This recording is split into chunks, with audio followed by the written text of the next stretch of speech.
are finally back on the bank.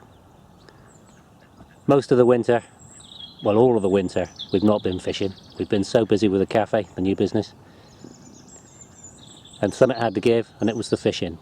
Seems it wasn't the worst winter to miss, but there's been a few fish coming out, and we got the weekend off, and we're back on Bearley Syndicate, chilling, gonna just enjoy a weekend, relaxing, and if we're really lucky, we might even catch a fish or two. The birds are singing, the weather's mild, there's fish moving about. It's looking good for a bite, to be fair. Let's see what happens. Just want one of them to go off.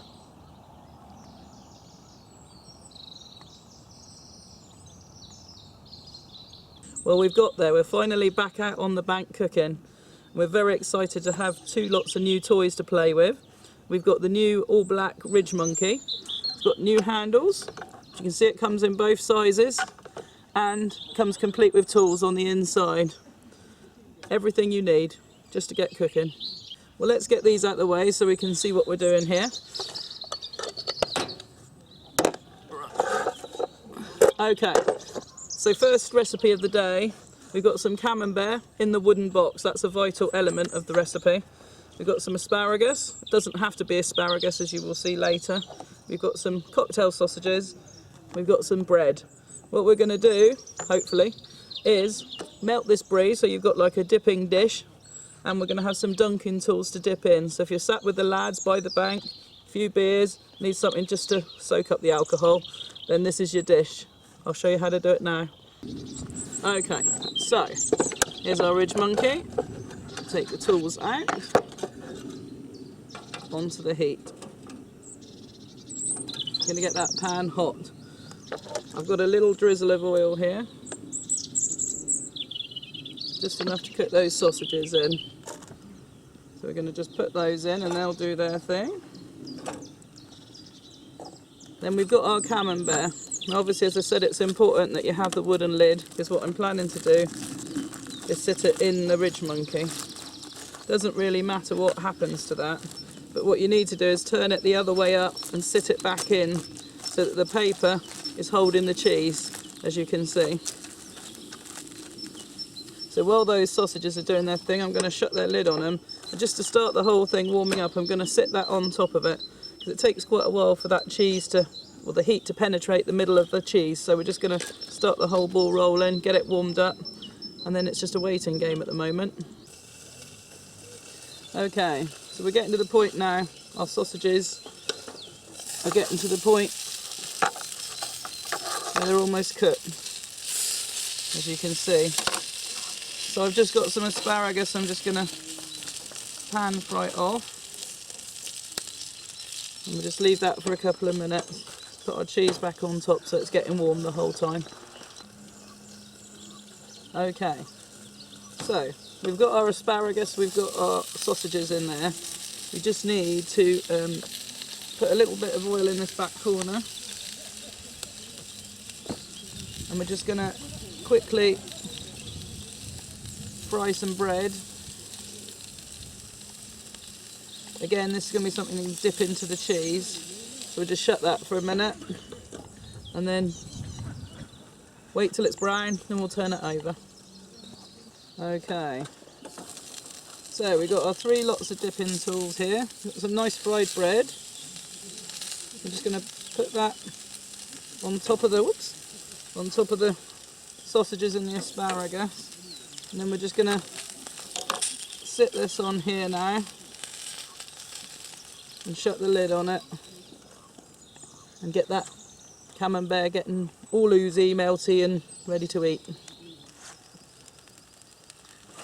Okay, as with everything that I do for the RidgeMonkey, a lot of it's I'm winging and have an idea in my head.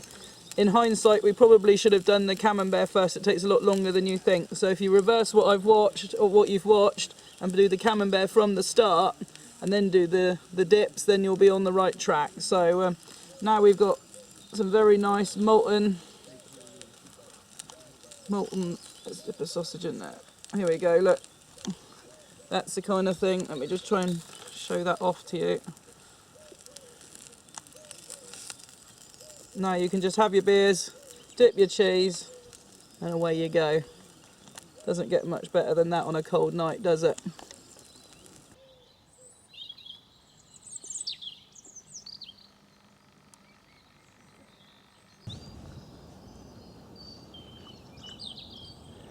Well, when you get to 6:20 in the evening and it's already getting dark, that's when you remember that it's still only March. It's been lovely and warm today, mild, and it's just starting to rain.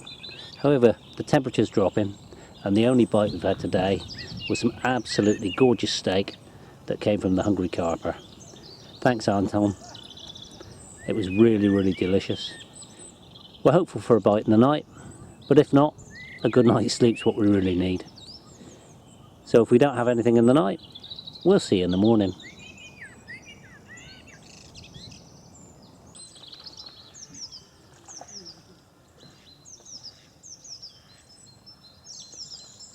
Morning. Well, that was a typical Bearley night. Good night's sleep, despite the rain. And the rods are just as they were left last night. I don't think anybody's had anything. But never mind, we're still here. And we're still fishing. Don't you just love it when these things find your baited spot?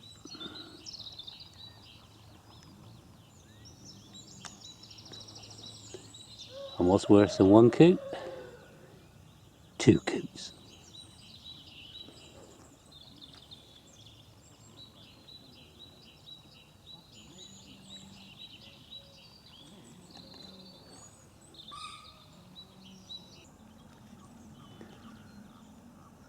Spring's in the air. The trees are coming back to life.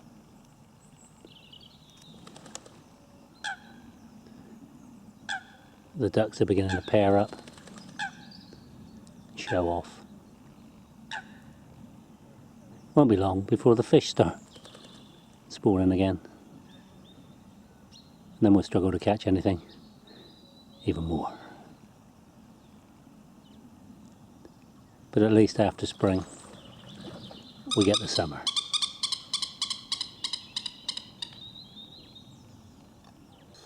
Okay, now a few of you may have seen this pudding if you came and seen us at the Country File show, or the big one. It's a dessert, obviously, with what we've got laid out in front of us, but sometimes that's a nice alternative. So I'm just going to show you quickly how to make this. This is actually a chocolate brownie mix, but it's one that you only need to add water to. A lot of the mixes you have to add eggs, oil, milk to. This one's good because it is just water. It's not all the world if you have to do the mix with the eggs and the oil, but you have to bring more ingredients. And then very simply peaches, but again with chocolate you could go any fruit that you wanted with it. We've chosen peaches. So let's put this pudding, it's almost like an upside down pudding. We'll put this together a minute. So in the bottom of the RidgeMonkey we're just going to put a layer of that syrup and peaches in the bottom. Now this forms like a barrier between the sponge and the heat from the bottom of the pan, so it is sort of vital that it's there. I mean, you could use any fruit, we've used pears, but the peaches seem to be the most popular when we've done it. So that's that part of it done. The next part is the brownie mix. As I say, this one just needs water adding to it. Just got to try and work out how to get into the thing. Might need a little help for that.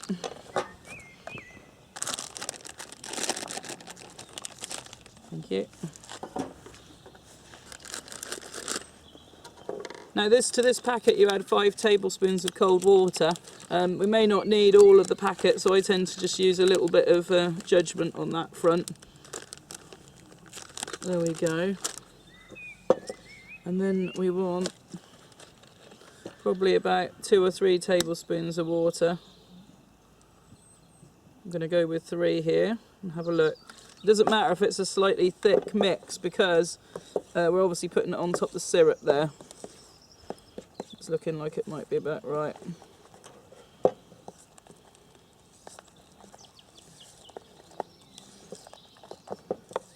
In fact, I might have made it slightly wet, so all I'm going to do is just simply whack on a little bit more dry mix. That's looking better.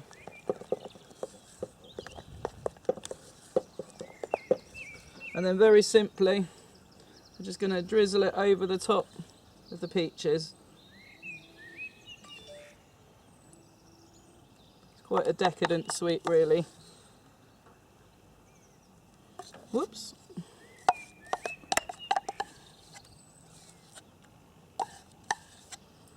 And then all there is to it after that, let me just grab a tissue to dry my hands, is shut the lid.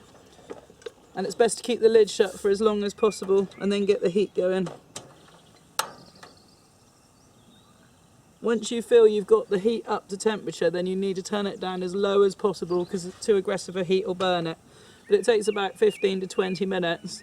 I'm just going to get it hot now and then I'll turn it right down. Leave the lid shut as long as possible because you want the steam to make the cake rise. So let's leave it doing its thing. Okay, it's had about 15 minutes now, so just going to have a look. Oh, look at that. Every chocoholic's dream this is. As you can see, we've got a nice spongy top, but you've got the peaches have risen up into the mixture. You've got the syrup, so it's a bit like an upside down pudding. I'll just, let's lift it down for you to have a look. If I just lift some up, look at that. Gooey chocolate pudding.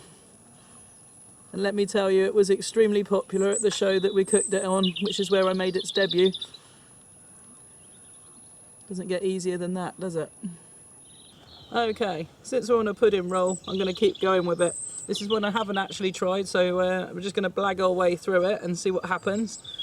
Although I'm confident there's no reason why it shouldn't work. So similar sort of rules as the chocolate peach pudding that we just worked by, only this is going to be a pineapple upside down pudding but with a lemon sponge, so it should be really, really tasty.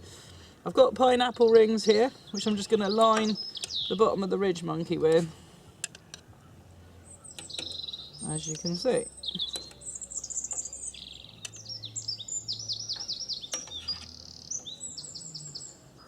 There we go. If we want to be really highfalutin, we could put cherries in there and make a proper upside down pudding.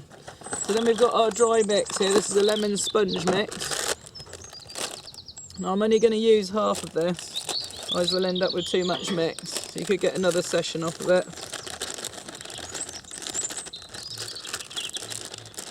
I reckon that's about half. And then basically, literally just halving the amount of ingredients that are on there. They're saying 6 tablespoons of oil, so I'm going to do 3.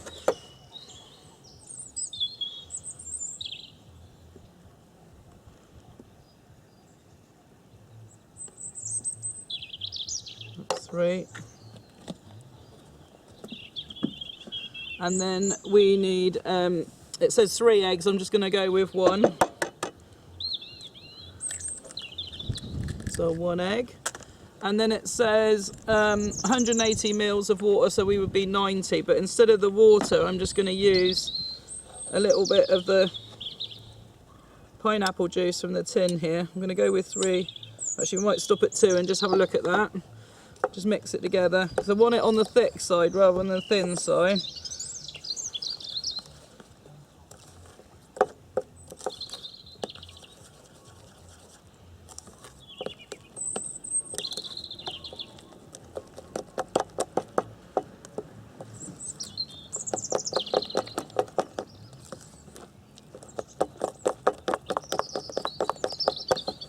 There we go.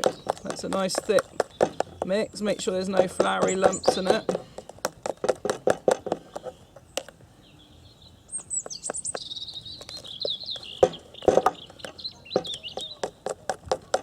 There we go. And then all I'm going to do is actually, well, before I start, I'm just going to tip a little bit of that juice, because as that steams up, that makes the sponge rise. There we go. And then on top of that, we're just going to spoon on the lemon sponge mix.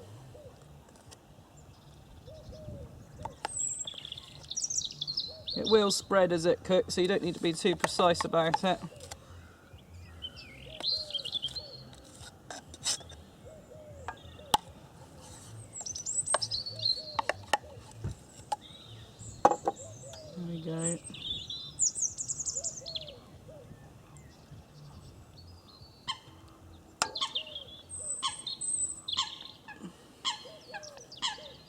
There we go. So we've got that there. We're going to shut the lid. We're going to light the burner. Thank you. As chefs, we can't avoid using our fingers for things. So we've got the gas lit. Once again, we're going to start it on high. As soon as it starts to bubble, I'm going to turn it really low. Should take about 15 minutes again, just like the other one did. But this one I haven't done before, so we're just going to feel our way along. Okay, so as you can see, got a nice sponge there. It's all nicely risen. Smells really lemony, lovely. We're just going to hope, pray, cross your fingers. I'm going to try flipping it like you do for a pineapple upside down pudding, so we've got the rings on the other way up. So we shut the lid, turn it over, and let's see what happens. Hey, there we go. Pineapple upside down pudding by the bank. Happy days. Well, there we go. Another session done and dusted. All we got to do is bring the rods in. Typical Bearley session, fish all over us, but not a beat. Closest we got was a few from the coops, which we didn't really want, but we did get a good night's sleep. And we've done an awesome bit of RidgeMonkey cooking. Just something to tide us over, because it's been so long since we've been on the bank. It's been good to be here, but it won't be so long before we're back again. That's it for Cooking and Camping.